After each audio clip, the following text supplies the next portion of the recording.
Hello, and welcome to Give Me Credit. I'm J.S. Waldo, and I am here with our credit expert guru, John Mackey. Hi, John. How are you? Good. You've added another title to me, so that's good. I We're going to keep keep coming on up with adding, you these titles. promise. Well, I like the titles. They work well for you. They Yeah. fit you.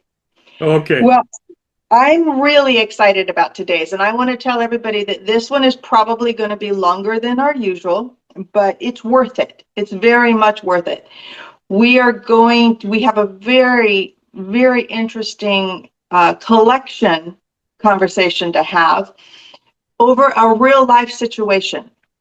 So, John, you want to give us a little lead into this? Yeah, I was recorded a few years ago where I had personally received a debt collection call on my business line, and because on my business line, I record the phone calls. And this was, like I said, or as you said, a debt collection call that that was very good to analyze as we discovered as we went along. I have covered up the private information. So his name, you're only going to hear part of it. The last of the social security number he tries to read off, and I've only allowed the last four, maybe the last three numbers, to protect the innocent, uh, even to protect the guilty for that matter. But the name of his company, I think I covered up. So that's what we're going to do. We're going to play this. It's about a little over 7 minutes long. And Mhm. then at the end, what I want to do is analyze this because it's a good training as to how an individual that receives a call should act, should talk, um, should speak to a debt collector. And that is firm, not raising my voice, not getting angry, not swearing at them, allowing them to swear if they want, allowing them to do whatever they want to do and how they want to characterize this.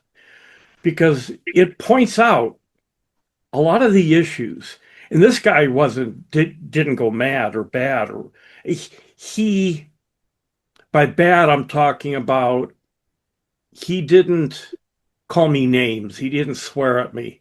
But there were some innuendos in there that, as you'll hear, Yeah, you'll hear these and you'll say, wait a minute, he said that?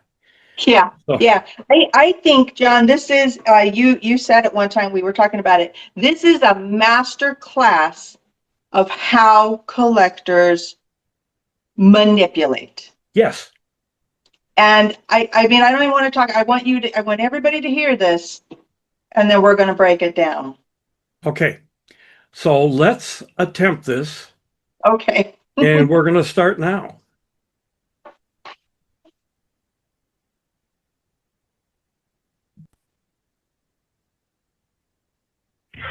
John Mackey. Mr. Mackey, Yes, sir. is your social security number 01344? Nope. No, well, that's highly disappointing. Do you stay at 2333 Boulevard, apartment 612? Nope. So if a civil lawsuit was filed against this person with this name and was due to be in court and I was your legal representation, are you denying that? Who is this, please? My name is Peterson. I'm a mediator. I work for account management. I've been instructed to provide formal and final notification of intent and a pending recommendation of civil lawsuit against you. As we have completed asset employment and account verification and located what we consider feasible assets, taxable property, or garnishable income, and more importantly, because you failed to respond to the documentation issued to you. Now, like I said, I'm a mediator. I've been hired by the client to mediate this case. So whether you know it or not, you've actually retained my services free of charge. You should thank the client at some point for that. Now that we're dealing with this issue, I'd like to let you know you owe $4,010.62. Is it possible that you would like to handle this outside of court today? You have the wrong person. I don't know who you're trying to get a hold of. I'm trying to get a hold of John Mackey, the guy you said you were when you picked up the phone. Well, I am John Mackey. Okay, and the last four digits of your social are? No. I'm not Well, gonna if do it's that. not one, well, listen, 1344. Basically, out of Honolulu County and Honolulu, you basically have a pending civil issue. If this isn't you and that's not your social security number, don't worry about it. If you would like to talk to me so we can try and handle this outside of court before things like property seizure or garnishable income become a factor when this reaches default in court, because you just simply didn't show up to a court date, there's not much I can do for you after that. So if you would like to handle this, maybe you want to take my name and number down and give me a call back. Maybe call a legal representative of your own or something and check into it. I would highly advise you to use my services if this is you, because it's going to save you a ton of time and money. And that's what it all comes down to, isn't it? Time and money. Neither one we seem to have enough of these days. So if I can help you save any, you should really take that situation as something that'll behoove you. So if you want to continue to play games and deny that that's your social security number, it's not an issue. We'll process the papers and get a default judgment on Friday. So how would you like to go about this? First of all, I'm not playing games. You've reached Minneapolis, Minnesota, okay? I've been to Hawaii twice on vacation. The last time 20 years ago. I have no idea what you're talking about. Okay, well, like I said, if you would like to look more into this matter, or if you feel the need to actually handle this, especially, one of the biggest things you're going to have a problem with is getting from Minnesota to Honolulu by Friday. Do you got money for a plane ticket? Do you have legal representation in Honolulu that you can retain that'll show up and handle this case for you?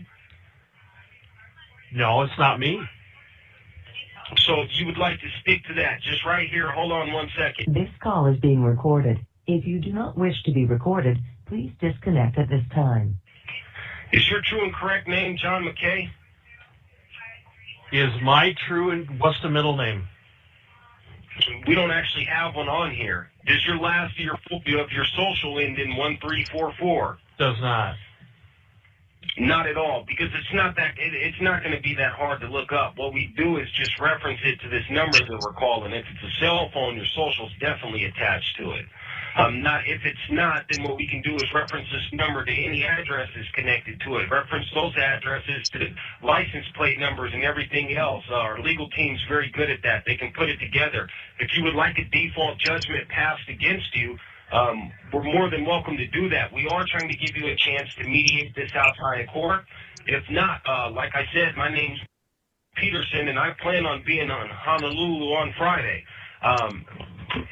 Flight leaves out Thursday. I've actually got 16 cases I'm going to handle over a week there, and thanks to your dad, I'd like to thank you for the free trip to Hawaii. It's one of the great perks about my job. I get to travel a lot. Not too many places of them are as beautiful as Hawaii, but I'll definitely take advantage of this one. From what I hear, the hookers run cheap and they're beautiful. So with all that being said, it really comes down to you. So are you still denying that being your social security number? That is correct. All right, well, thank you, and you have a wonderful day. Just in case you do want my number, would you like to take it down? Is that the 800 numbers? No, just take down my personal line so you can call me directly. I'll be handling your case personally. Okay, go ahead. 4310. Very good. So if you do decide by Thursday that this might be you, man, give me a call. Don't worry about it. I deal with this all the time. If you would like to retain a legal representative and then give me a call, you're more than welcome to do that too. But I would advise you to look into this case, because the one thing about us is we do push the court. Like I said, this will be filed in Honolulu County on Friday, and let's see. Yeah, just so you know, that $4,010 after we do go to court is probably going to jump up to $6,000, and then our countersuit for you wasting the legal department's time and mine as well. Even though I'm going to enjoy the trip to Hawaii, it is going to range in about $1,000, $2,000 in a countersuit. So you're going to be looking at about this $4,000 turning into $8,000, and like I said, they're not going to have any type of problem looking towards seizable assets, attachable property, or garnishable income. And the way the judge is going to see it is that it's definitely going to sway into our favor by default simply because you didn't decide to show up. So like I said, you have my name, you have my number, and you're more than welcome to retain legal counsel to have them advise you on this matter before you do give me a call back. So good luck with that, John, all right? Okay, thanks. Thank you.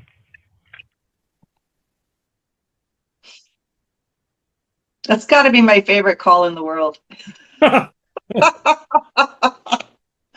Man, he hit every classic standard tactic of collection. Yeah. Yeah. So it's just a great call to analyze. It's humorous from my perspective. Me too. I can't help but smile and laugh because it's just so textbook. Yeah. He's got them all in there with the exception of swearing at me. But That's right. But then he says the hookers in Hawaii are cheap. Let me tell you Cheap and something. beautiful. Nothing is cheap in Hawaii. Okay. That's Now, true. I don't know for sure how expensive they are. Okay. Okay. Good. Okay. Good to But know, the John. last time I was there was on my honeymoon. So I highly doubt I would have participated in that. You would not have. No. Well, no, you wouldn't have. No. But it's very interesting to analyze because how he tries to identify himself in the way that he tries to take control of the phone call at the beginning. Yeah, from the first drop, boom, he takes control. Yeah, yeah. And that's what he does. Mm-hmm. So let's start it by what questions would you have? Well, I liked the first part. I think this is an important point. He does a classic verification trap on you. He gives you incorrect personal data. Right. And then you just like, and what is the point? Explain the point of giving that. He's trying to box me into a corner.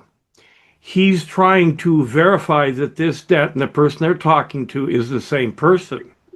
And it's not. Now, what I had blocked out was the fact that he violated the FDCPA right away by talking. He gave out the entire Social Security number. Okay, Mm-hmm. not just the last 4 or 5. I mean, he gave it all out.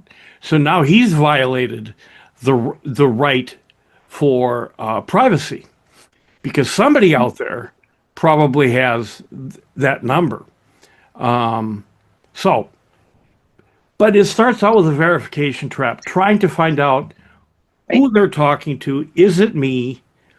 Then he goes into identifying me. They try to get me to reveal real information, Right. such as my social security number, my address. And I keep on saying, nope, not me. I give him every opportunity to say, oh, okay, goodbye. Yep. But you didn't make any corrections and you revealed nothing. And that is one of the points of this as far as a response. When you get a call, something like this, I don't think you'll ever find one as golden as this, but you'll find some pretty mean ones. Remember, don't correct them. Say nope, nope. And what that did also, John, was it leaned into human nature. He didn't want a gap. He didn't want silence. So he immediately started on to the next one. Yes. He describes himself as a mediator. No, Right. he's not. He's a debt collector. You've got to identify yourself as a debt collector. And then he's delivering a formal notification of intent. Now, he's trying to tell me that I should thank the person that hired him to do the job. I Because, actually wrote that down. That's like one of my favorite lines. The client hired me, and when you get an opportunity, you should probably thank them because I'm going to represent you. right, right, That's funny. isn't it? Formal notification, civil lawsuit, asset verification, garnishable income. Mm-hmm. Boy, I bet he got tired talking about that. Does he even know what that means? But anyway, that's another story. So what they're trying to do is create the fear through the complexity. You know, Right. it's to dazzle me with brilliance or baffle me with BS. And he's on the baffle part. Yeah, it's like overwhelm you instead of inform you. Right, He right, wanted you to recognize a false authority that he pretended to be right. and Then scare you. yeah. And what I want people to understand is this. Now, he contacted me in Minnesota. It's a debt collection of some sort, allegedly, in the state of Hawaii. That, if it was a legitimate debt and they were truly trying to collect from me, they would have to file it in the Minnesota system, not Hawaii. Right. Yeah, and Okay. we've covered that in some of our other issues other episodes when we talk about, the laws regarding collections and how it all has to be. So right there, he's completely wrong. Absolutely. Oh, and then I liked when he went into the countersuit part. So you have this $4,100 debt. First, it's going to go to 6,000, and then he starts talking all this legal jargon again, and all of a sudden it's going to be 8,000. Right. Right. So He's trying to add on to yeah, overwhelm me with the amount, and maybe I should right. just take care of this small amount. While I can. And I'll tell you something, if I wrote a check and it was for a debt that's not mine, I'm not getting that money back. Oh no, no, they collected it. Period. Yeah. The other thing to understand is that when he says he's going to Hawaii, a debt collector won't go there. They'll hire attorneys. Collectors are not lawyers. They hire attorneys to do it. But John, he has 16 cases to file to handle that day. Absolutely, boy. He's a power broker, man. So one of the things that we want to make a point on that one is don't feel overwhelmed. You nailed it, John. He's trying to coerce you to choose the lesser amount because he's trying to provoke this fear. Right. And you handle it so well. You stayed calm. You didn't engage in debate, and you didn't give an emotional reaction. No, everything I said was the truth. It wasn't my social. I didn't live there. I don't owe this debt. I haven't been to Hawaii in a long time. That probably was even more information than they needed. But my point was, it's not me. Yeah. Okay. Yeah. So even though he didn't get angry as far as, I mean, it felt like to me he was getting a little agitated because he wasn't getting anywhere, but he Right. went to a provocation tactic, as we call it, a humiliation tactic. Oh, the cheap hookers. Yes. Free trip to Hawaii. Yeah. What a joke. I know, I liked it. So that was to provoke some sort of shame or anger. I mean, personally, it made me laugh, but Yeah. It's been described as that, but it's a crude joke. And let me tell you something. Any professional would never say that. Okay. And we're going to get into another phone call later on down in our podcast, not today, where a guy tells me to stick my head in someplace I can't do. So it's amazing. My point with that, though, is that he described himself. This is the other case. He described himself as a lawyer and right. representing a law firm, and he's not because they Yeah, wouldn't. and then he's talking like that. Yeah. But he's trying to provoke some sort of reaction. He wants you to take this bait. That's And so, again, going back to the coaching with this is don't take the bait. No. Don't take the bait. Be that fish in the water and just swim away. Yeah. Right. So I liked one of the other things he did. Well, it's not that I like it. It's this is so stereotypical, like the surveillance bluff. I actually made a note about this. He goes on and on about his legal team. They could, Yeah. because you say this isn't my social security, but well, my legal team, they can trace the social security number based on this phone number. We can find your license plates. We can get your address, blah, blah, blah. So basically this threat is we can find you. Right. So Right. I laughed. I laughed because again, I wasn't on this call. I can laugh at it right this second. If it were happening to me, I might be a little scared. But if you could, then why didn't you? Yeah. Why doesn't he validate the information to begin with? Yeah, that was my They were first thought. But trying to. They were trying to at the beginning, but when he Mhm. saw that I was pushing back, Yeah, I'm you weren't like, going to verify anything. yeah, I'm not going to tell you what my social is. I'm not going to tell you what my address is. You got it wrong. You look it up. Yeah, exactly. But the point of it was again intimidation. Yeah. Yeah. So you handled it in a way that to me, especially at that point, because I mean he really starts laying it on there. You stayed so calm. You just stayed so quiet. You're like, okay, whatever. Yeah. And part of it is that it wasn't mine, so I could do that. Um, and it becomes more viable that you would, or a person might get angry if part Mhm, of that information was true and you were trying to deny it and mhm. get them to send the validation. They don't know. It's if they ask for what's your address so I can send you the validation information. You've got my information. I'm not Yeah, you just validating showed it. anything. Hmm.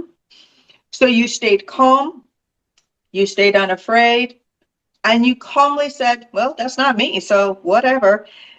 But he kept going.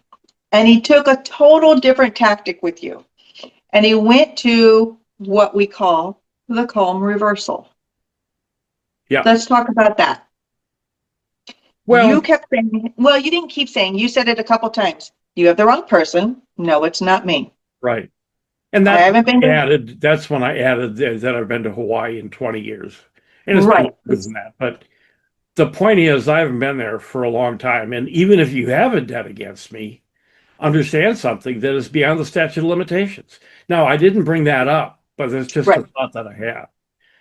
Yeah, Uh, but you did the one thing. You gave him a piece of, you gave him truth. And he kind of set him back for a second. right, right. You gave him a truth. I haven't been there in 20 years. He's like, and you didn't tell him anything personal. You just gave a truth. You spit out Right. one little simple truth.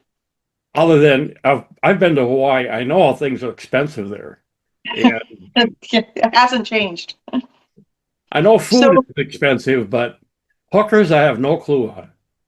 no, wait, but that's good. That's good. Your wife appreciates that. Well, and no, she did not buy me one either. So maybe she wanted a night free. Well, it wasn't you. So, you know, well, what was really funny to me is he kind of tried to get like when you gave that truth, he became less aggressive. You hear his tone change even. He becomes less aggressive. He kind of goes into the personal offer. Do you want to take my number? And you say, okay, is it an yeah, 800 number? yeah, No, no, no. Let me give you my personal number. right. And what do you think the point of that was? That I'm going to hang up from this phone call and that I'm going to think about it. It gives me time to think. And then I'm going to call him back and I'm Mm-hmm. going to admit that, yes, it's my debt. No, I can't pay it. Maybe I'm going to get off this phone call and arrange other people to give me money so I can pay off this debt. Um, I never did call back the office, his office or his cell phone number or whatever. I haven't called it back ever. In looking back, I should just to see if he's still there. Yeah, I thought about that too. It's funny that he did this. This was like a last ditch tactic, which becomes, I'm going to fake kindness. Now I'm your friend. I'm your friend, John. So you just take my personal number. There you go. When you're ready, when you're ready, like you said, when you get off the phone, you think about it, you figure out how you're going to handle this. You call me directly. Now, I saw that as two things. One, it's fake kindness, just kind of to play on the human nature side. But two, he wants the commission. Don't just call the office. I want to make sure I get this commission. Oh, I never thought about that, but you're right. Exactly. Yeah. Because if you just call the office, they may put it through to whoever, and I just did this work. I did every textbook thing to make this collection get paid. Yeah. Yeah. Yeah.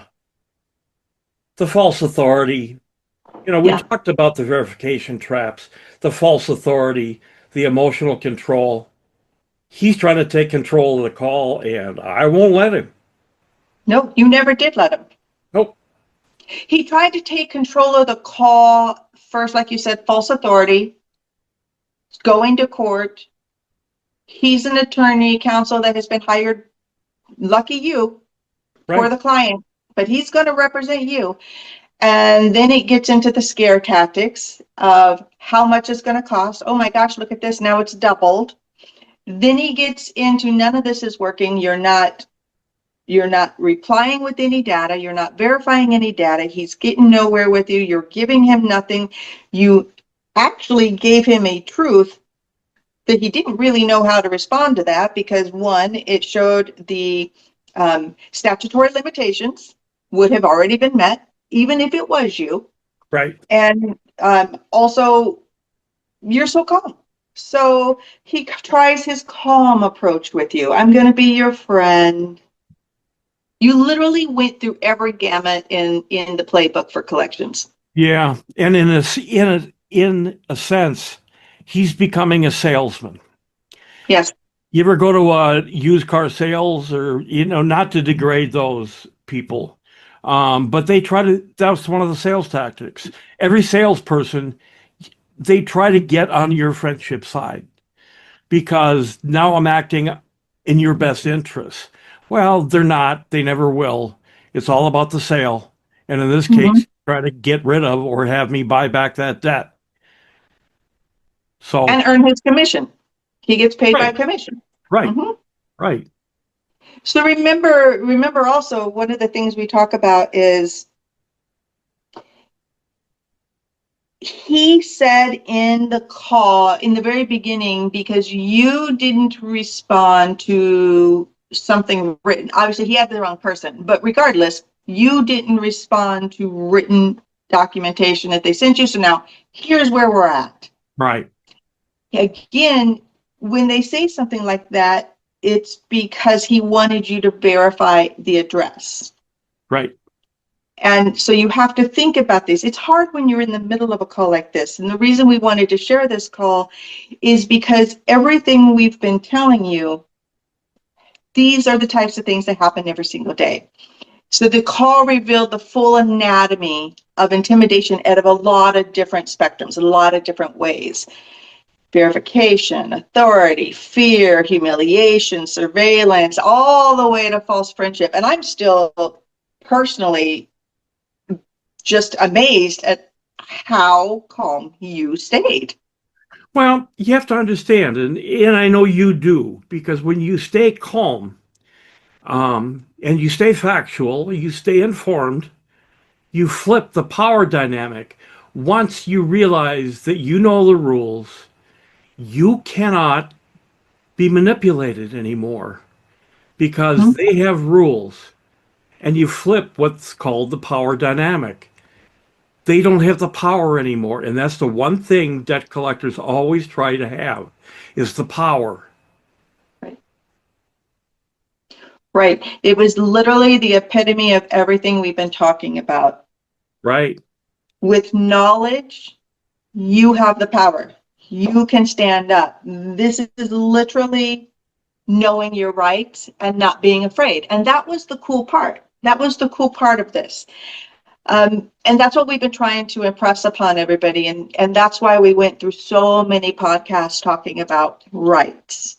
If you know your Right. rights, then you know how to handle these things. And it can become funny. Like we're sitting here laughing. I mean, if you know your rights, you could sit back like John did and listen. And as you were listening, you're like, I could hang up. Why did you hang up? I wanted to see how far this guy would go. He didn't Mm-hmm. know what business I was in, which was credit Sure. education. And I wanted to see where this road led.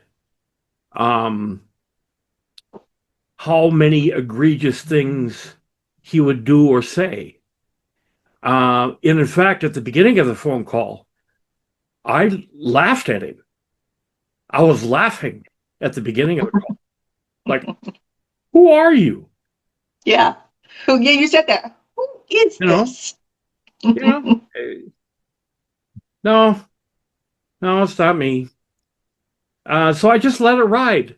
And I gave him every opportunity to hang up, to say, okay, we'll talk to you later. No, he didn't. That's when he said, well, if you ever decide to talk to me again or want to call me back, I'll give you my number. Is that the 800 number? No, I'll give you my personal line.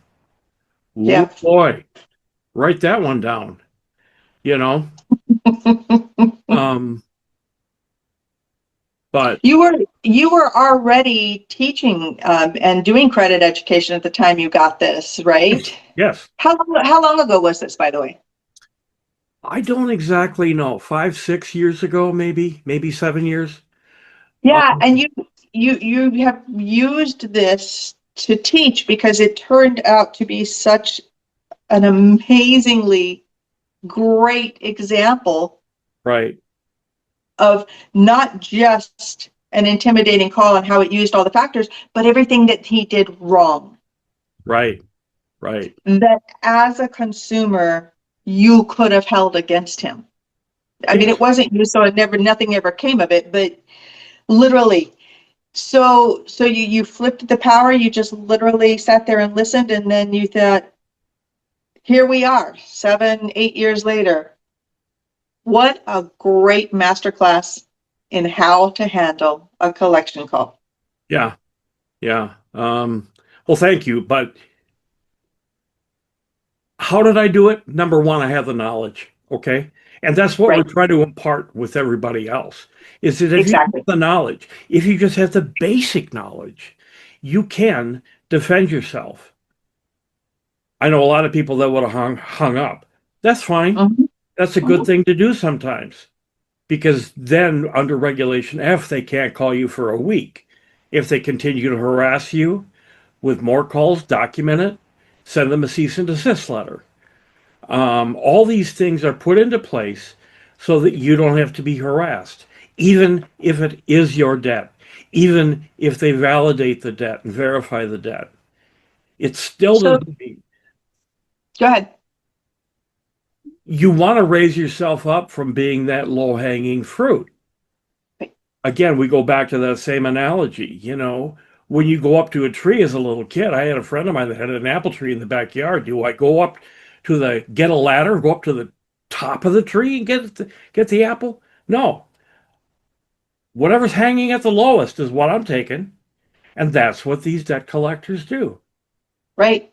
because it's a business and they're going to slam through as much as they can, get as much dollars as they can. If you become a higher hanging fruit, they're not going to come after you. Or they might decide, you know what, this guy isn't monetarily worth it.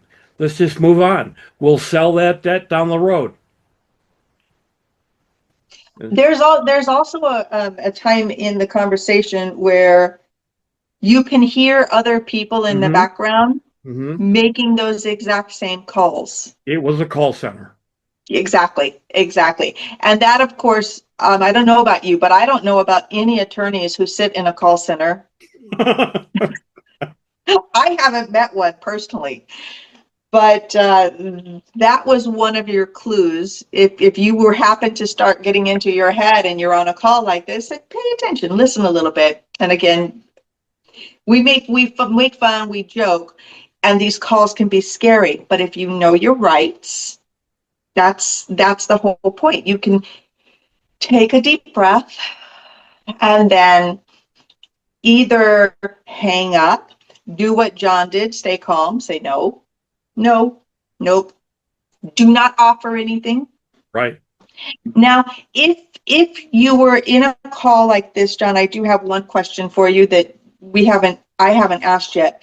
In this call, let's say you got this call and you wanted to exercise your right to request validation. Right. What would you have said? Please send me all of the documentation that you have regarding this debt.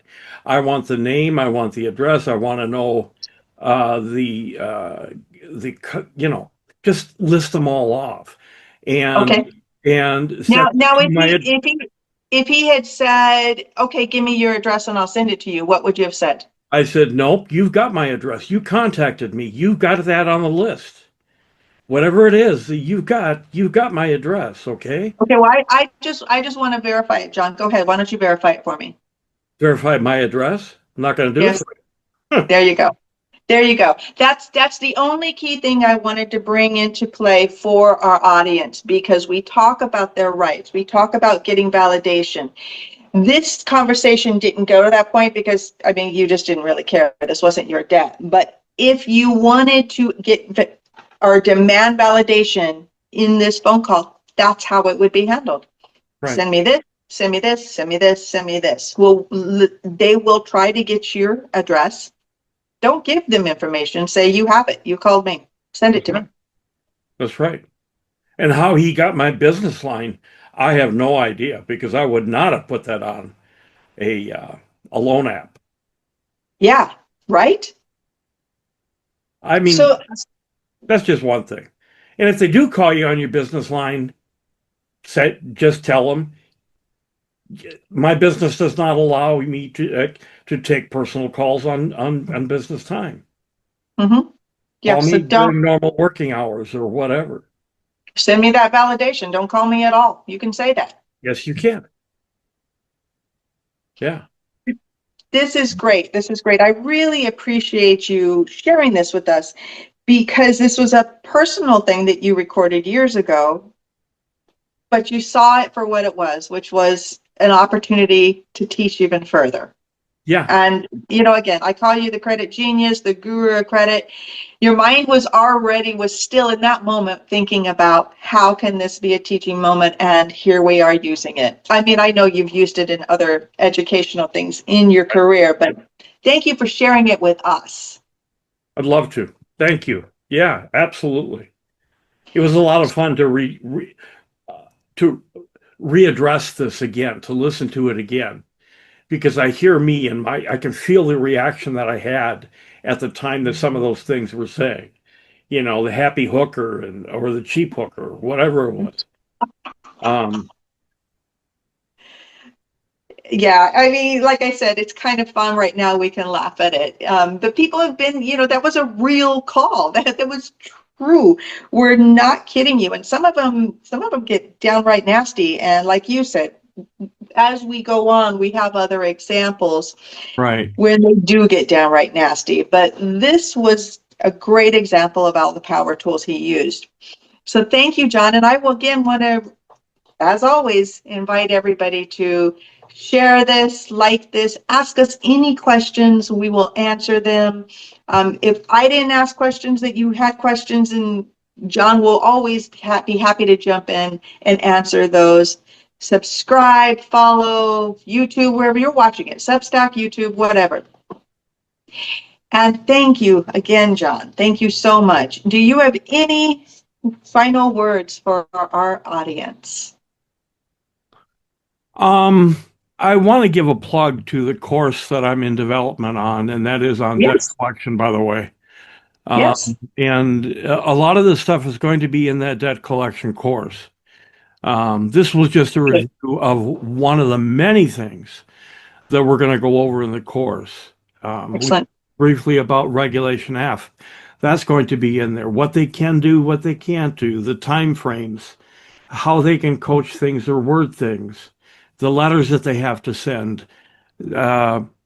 It's even if you're never going to get a debt that goes into collections, um, and that would be fantastic. Know that there's so much fraud out there.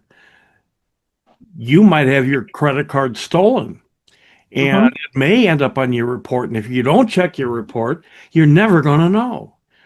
How many kids have had relatives or somebody else that will piggyback on a child's credit report because nobody pulls the report to check it?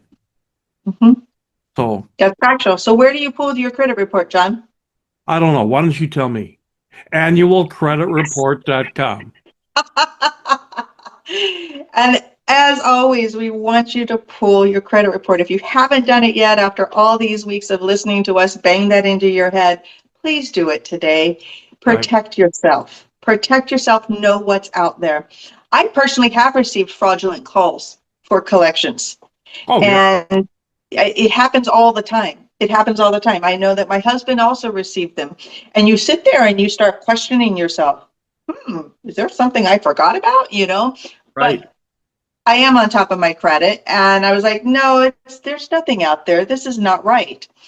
And so I asked for validation. They said they were going to send somebody to deliver a warrant. And I said, great, I can't wait to meet them. Have a great day. Goodbye. Yeah. These are the types of things we want you to be calm about. Protect yourself by learning your rights as we're teaching, but also please get your credit report.